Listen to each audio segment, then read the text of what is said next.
today we have existence, etc.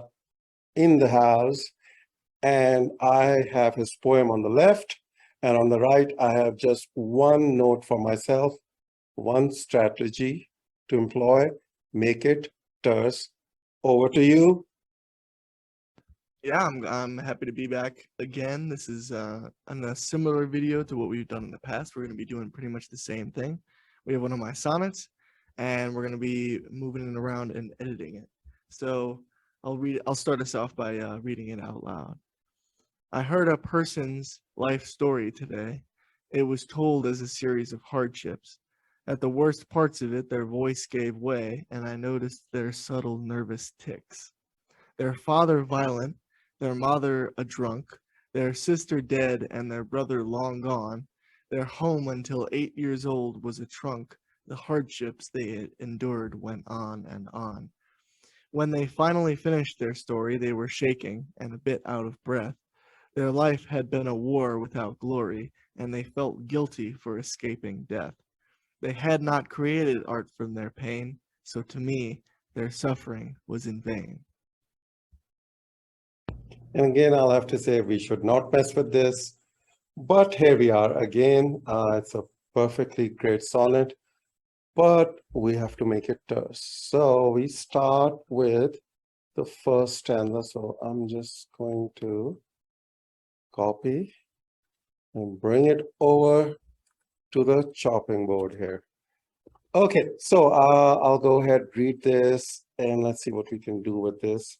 I heard a person's life story today, told as a series of hardships. At the worst parts of it, their voice gave way, and I noticed their subtle nervous tics. And now, if we do this on it, let's see, what can we do? We can have, I heard a person's life story today. And I think what happens later on is that we have their father, their sister, their brother dead, their home, when they finally finish the story. So all of a sudden, it seemed like a whole family was retelling or telling their story to the speaker of the poem. At least by the third stanza, right here, third quatrain, that's what was going on. And I forgot that it started with a person's life story. So what's going on here? Am I misreading? I hadn't done that intentionally. I used they. I don't know why I used they or their. Obviously, a person is 2 syllables. So I heard a person's life story today keeps it in the meter, which, by the way, this poem is all in meter. It's all 10 syllables per line.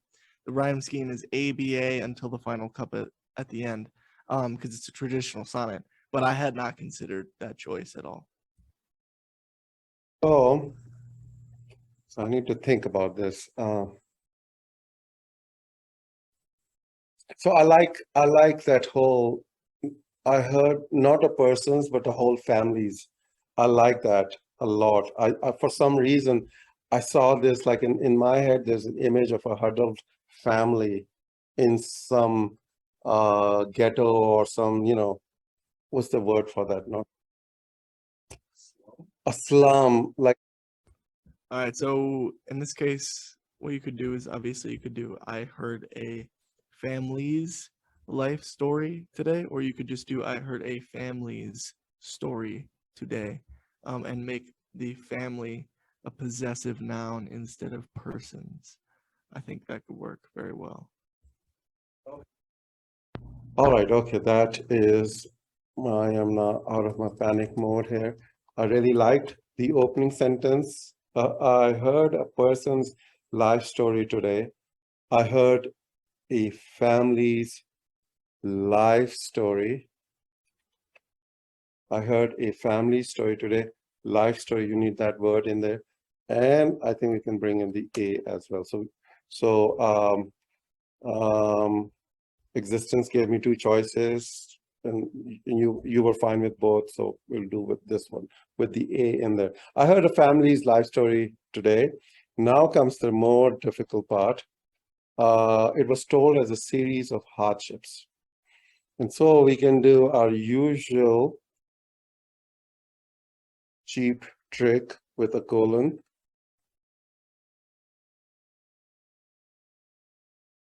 Hardships.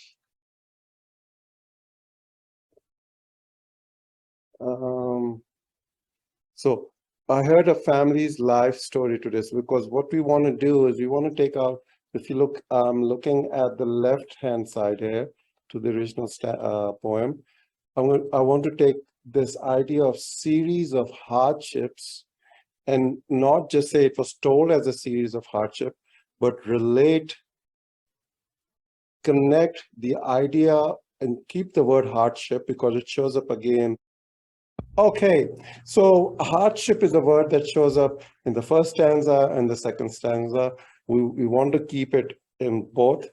I want to have at least hardships in the transform poem twice. Okay, it was told as a series of hardships. So we want to make hardships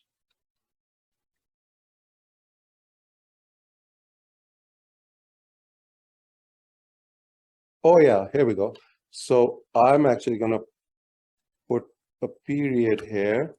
Then I'm going to do this terrible thing. And I'm just going to have hardships on its own. I like the worst parts of it. So I want to save this. So we're going terse here. Yeah, worse. So hardships, the worst parts of it. And then, so both hardships and worst parts of it doesn't have an image with it. It's very abstract, and the concrete business comes in now.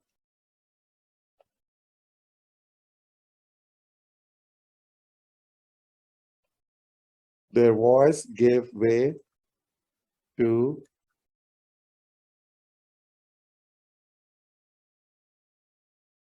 subtle nervous tics. Yeah, that cleaned up a lot. That's much better. The second line is really interesting in particular, obviously, because there's a period at the end of the first line, and then you just get the word hardships as its own sentence, and then you get the worst parts of it as also its own sentence. All right. Okay, so I think we're done with the first stanza. That was quick in some sense. And so we're down to 3 lines.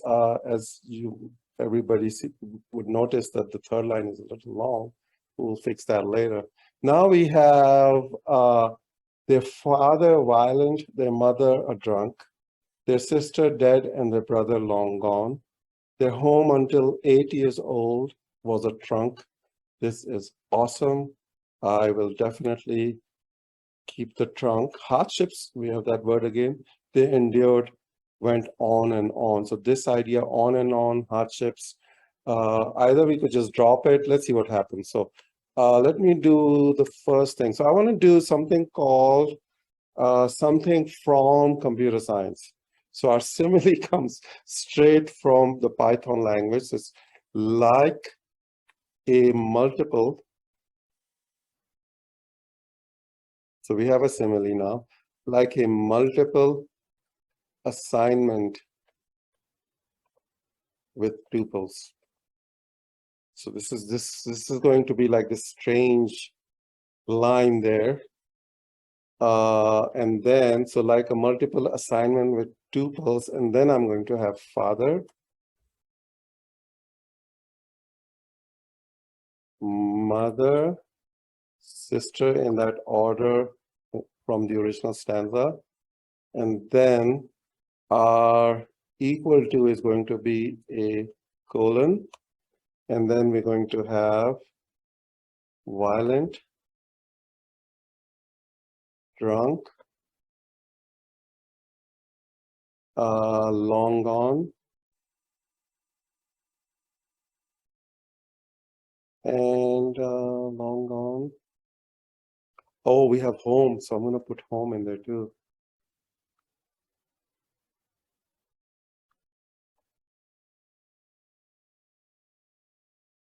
Okay, so let's see how that works. Like a multiple assignment with tuples, father, so this is going to be in lowercase, father, mother, sister, brother, home, violent, and we could put them right below their assignments. Any comments on that? Yeah, I think that works really well. The sister is dead though. So if you're doing them in order, you do violent, drunk, dead, and long gone. Yeah. Okay, good, good. That's just a small thing though. Okay, I seem to have missed the dead. Good catch there. Yeah, because the brother is the long gone. Yeah, and the idea was I could have done this, brother gone. I could, but then I wanted a trunk. So if we could then ease into a trunk with already the last two doing that. So now we're done with the second stanza. And I think I'm going to drop the hardship business. Okay. When they finally finish the story, and this is, I think, the hardest part to get right in our transformation of making it terse. When they finally finished the story, they were shaking and a bit out of breath. Almost done, and we've got 6 lines. Oh, sorry. So we're almost done, and we got 6 lines left. What I want to do here is, well, I want to keep the shaking and out of breath, which tells us, which kind of follows the outline or the plot line of the original poem of how the family retelling this story puts them into this kind of state. At the end of them telling their story to the speaker of the poem, they are shaking and out of breath. So these things have to be saved. They have to be there here. Then this business of created art. So that's another thing that we want like that. So we want that in our, and we'll be doing 3 lines so that we'll have, the tercets, just 3 tercets, and then we'll be done. There's the business of escaping art. So who ends up escaping art? The poem tells us that this family felt guilty for escaping death, or at least what was left of the family. The brother is long gone, the sister's dead. So the family, in this weird, ironic fashion, ironically, it's just the father and the mother. And they were the teller of the story. Now I see that. Okay, that's very, very interesting. So, in fact, the family does not escape death. So who escapes death? That is an important idea. And does, so we need to figure that out. And what is the business of created art in a family's suffering or in their story? All of that is there already. We just need to tease it out and terse it. Okay, all right, so we could just do a definition. That's usually when you're at loss, you're like, I don't know. Well, write down a definition. So created art is the interested third party. Okay, we could do that. Now there's this word interested here. And who is this third party? The speaker. Yeah, the speaker, the observer, the person who's commenting on the occurrence. So it's definitely the speaker. So the speaker comes in here not as an I, but as, or I think the way I think I'm going, let's see, if we put the interloper here. Okay, the line is too long, so we'll take out the word interested because that's kind of understood. So created art is the third party. That's the definition. So the third party is obviously outside of the family unit, and that is our speaker. And so the speaker is the interloper, the one that imposes himself on the family. And so The family does not escape from its suffering, and it doesn't escape from death. It's the interloper, it's the created art. And only sometimes, right? So it's the interloper who represents the idea of created art who escapes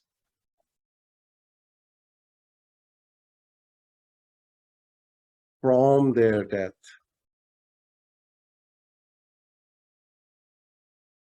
Their death, their pain, their guilt. Of course, we could take the second and third there out, who escapes from their death, pain, and guilt.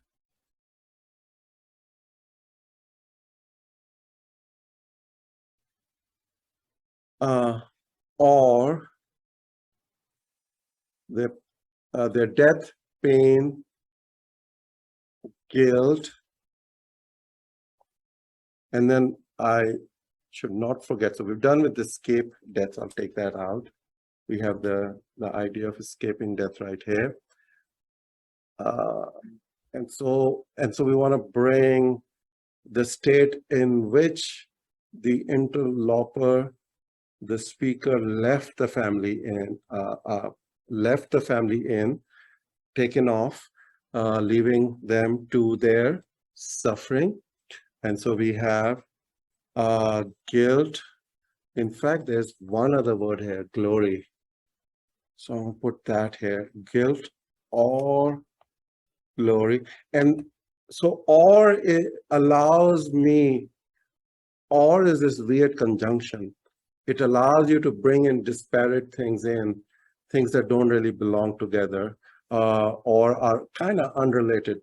So or it allows you, okay, so or is something that allows a very quick transition. Okay, so or shaking, or there. So I need to put there again, as the second line started with this, there, shaking, or there, breathlessness. Now,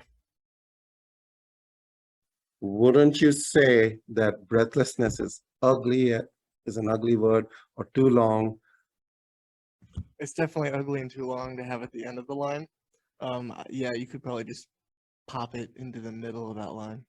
So yes, that's a good idea. So we'll bring this in. And we're almost done. Or their breathlessness or shaking. And I think that's a great word, a great image. Shaking is an image of the remaining family that we leave the reader with. We just need to do one more edit. So you have a title for me? Yeah, I think because we have the word assignment in here in the middle, and created art by the third party is kind of a job. I think that on assignment would be a good title. All right, that sounds great. I think I'm going to go with that. And we're going to do the uppercase business.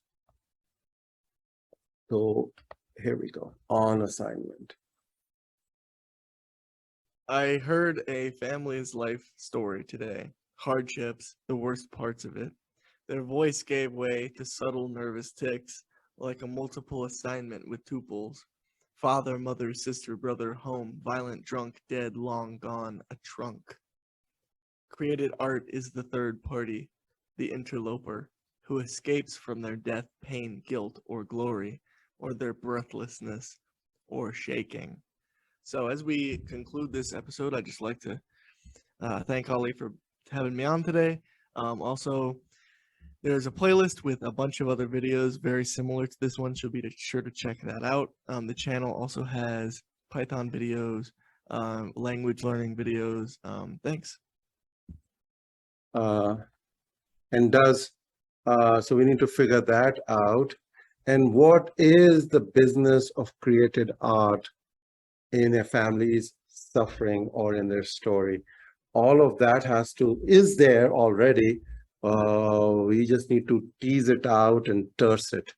Okay, all right. So we